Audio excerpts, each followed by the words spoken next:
আশঙ্কার খবর আসছে টেকনোলজি দুনিয়া থেকে সম্প্রতি মাইক্রোসফট বিশ্বজুড়ে ৬,০০০ ইঞ্জিনিয়ার ছাঁটাই করেছে। এই কর্মীদের অনেকে শ্রম সঞ্চয়ী এআই প্রোগ্রাম বানাতে বলা হয়েছিল, জানাচ্ছে সংবাদ সংস্থা সিএনবিসি। ইঞ্জিনিয়াররা এআই নির্ভর অ্যাপ বানান যা প্রথাগত প্রোগ্রাম লিখতে পারছে। এরপরই ইঞ্জিনিয়ারদের ছাঁটাই শুরু করে কর্পোরেট অ্যাপ। এই নিয়ে বিস্তারিত জানবো, আমাদের সঙ্গে নিউজ রুম থেকে রয়েছে কলকাতা টিভির পলিটিক্যাল এডিটর আশিস চট্টোপাধ্যায়। আশিস দা, সব বিষয়টি নিয়ে বিস্তারিত জানতে চাইবো। একটা খুবই আশঙ্কার খবর যেটা ছড়িয়ে পড়ছে ক্রমাগত এই মাঝারি শিক্ষিত তথ্য প্রযুক্তি কর্মী এবং সামগ্রিক কর্মী মহলে, সেটা হচ্ছে এই যে আমাদের মনে পড়বে কয়েক সপ্তাহ আগে মাইক্রোসফটের সিইও সত্য নাদেলা বলেছিলেন আর কয়েক মাসের মধ্যেই অ্যাপ তার প্রোগ্রাম লিখতে পারবে ওপেন এআই বা এআই, এবং সেই জিনিসটাই সত্যি হতে চলেছে। যেটা দেখা যাচ্ছে মাইক্রোসফটের মতো কোম্পানিতে বা আমাদের দেশেও এরকম অ্যাপ লেখার বিশাল বিশাল কোম্পানি আছে, যেমন ইনফোসিস আছে, টাটা সার্ভিসেস আছে, টিসিএস যেটাকে বলা হয়। এই সমস্ত কোম্পানিতে অতি শিক্ষিত মাঝারি শিক্ষিত তথ্য প্রযুক্তিবিদরা তারা প্রোগ্রাম লেখেন, তার ভিত্তিতে অ্যাপ তৈরি হয়, তার ভিত্তিতে নানা কাজকর্ম হয় এবং এটাই তাদের পেশা। এখন এই যে কর্মীরা মাইক্রোসফটের ইঞ্জিনিয়াররা অর্থাৎ তথ্য প্রযুক্তি আইটি ইঞ্জিনিয়াররা, তাদের বলা হয়েছিল আপনারা এমন কিছু অ্যাপ তৈরি করুন যারা নিজেরাই অ্যাপ লিখতে পারবে এবং নতুন অ্যাপ লেখার ক্ষেত্রে যে সময় লাগে সেই সময় এবং যে পরিশ্রম লাগে সেই পরিশ্রম কমিয়ে ফেলা যাবে। এই কথা শুনে এই ইঞ্জিনিয়াররা দিনরাত পরিশ্রম করে এমন কিছু অ্যাপ তৈরি করেন, দেখা যাচ্ছে সেই নতুন অ্যাপগুলো নিজেরাই আরও নতুন অ্যাপ লিখতে পারছে কোনো মানুষের সাহায্য ছাড়া।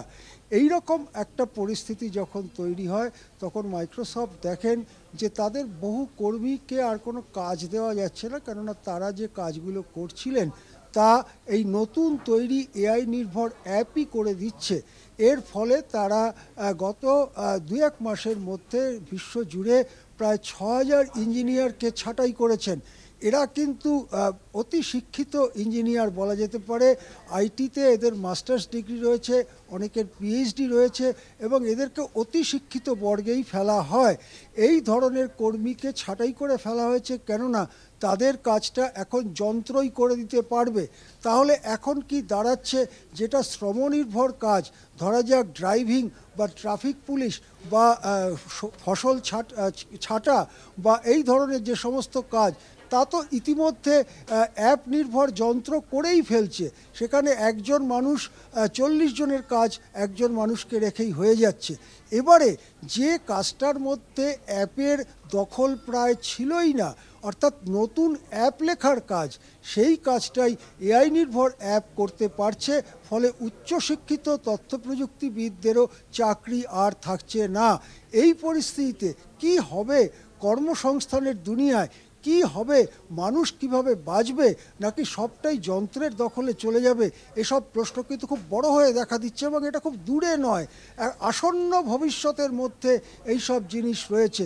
অনেকেই মনে করছেন এই এআই টেকনোলজি হচ্ছে বোতল থেকে দৈত্যকে বের করে দেয়া, আর সে দৈত্যকে বোতলে ভরা যাবে না। মানব সভ্যতা, মানুষের সঙ্গে মানুষের সম্পর্ক, সমস্ত কিছু আমূল বদলে দেবে অদূর ভবিষ্যতে এই ওপেন এআই বা এই এআই ধরনের মডেলগুলো। হ্যাঁ, ধন্যবাদ আপনাকে আশিস দা। আমরা কথা বললাম পলিটিক্যাল এডিটর আশিস চট্টোপাধ্যায়ের সঙ্গে। ফের বিপুল সংখ্যক কর্মী ছাঁটাইয়ের পথে হাঁটলো বিশ্বের টেক জায়ান্ট মাইক্রোসফট। 2023 সালের পর চলতি বছরে বড় পরিসরে কর্মী ছাঁটাইয়ের ঘোষণা করলো। প্রায় 6,000 কর্মী ছাঁটাইয়ের ঘোষণা করা হলো মাইক্রোসফটের পক্ষ থেকে। মাইক্রোসফট জানিয়েছে তারা খরচ কমাতে কর্মী ছাঁটাইয়ের সিদ্ধান্ত নিয়েছে এবং সেই সঙ্গে এবার থেকে কৃত্রিম বুদ্ধিমত্তা এআই এর উপর বিপুল পরিমাণে বিনিয়োগ করার কথাও ভেবেছে তারা, এবং এআই তাদের কাজ করে দেবে। জুনের হিসেব অনুযায়ী 2,28,000 স্থায়ী কর্মী রয়েছেন মাইক্রোসফটে, আর এবার মাইক্রোসফট প্রায় 6,000 কর্মীকে ছাঁটাই করার কথা ঘোষণা করেছে, যা তাদের মোট কর্মীর প্রায় 3%। এবং এর আগেও আমরা দেখেছিলাম 2023 সালে মাইক্রোসফট প্রায় 10,000 কর্মী ছাঁটাই করেছিল। আর তারপরে এটাই এই সংস্থার সবচেয়ে বড় ছাঁটাই।